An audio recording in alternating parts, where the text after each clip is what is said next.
Életemben azért dolgoztam keményen, hogy minél több szép dologgal tudjam magam körbevenni. Imádom a sportkocsikat, gyűjtöm is őket.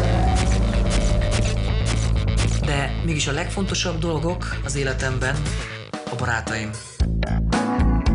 Szeretem a barátaimat, mert mindig számíthatok rájuk. Ha rossz a kedvem, felvidítanak. Minél több barátom van, annál jobban élek. Minél több barátom van, annál több pénzem is lehet. Mindig kerestem olyan lehetőséget, ahol sok emberrel tudok megismerkedni. Számomra ez nagyon-nagyon fontos volt, mert minél több embernek a barátságát birtoklom, annál értékesebb emberré válhatok.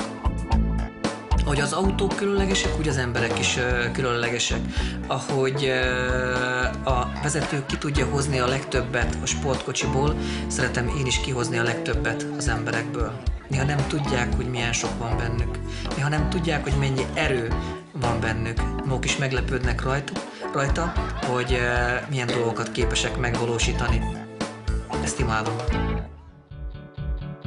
Minden barátomtól tudok tanulni, mert mindnyájukat többnek tartom magamnál abban, amit ők jobban csinálnak. Én ezt szeretem eltanulni. Ez a titkom.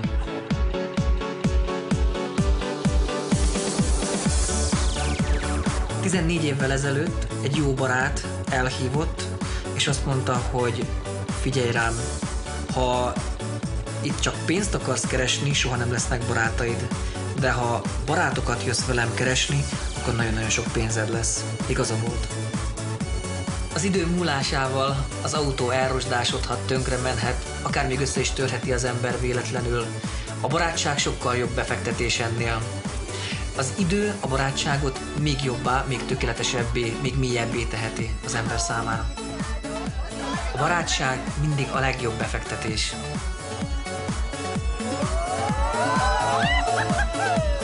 Berkics Miklós vagyok, a barátod, gyémánt igazgató. Én a Forever vagyok.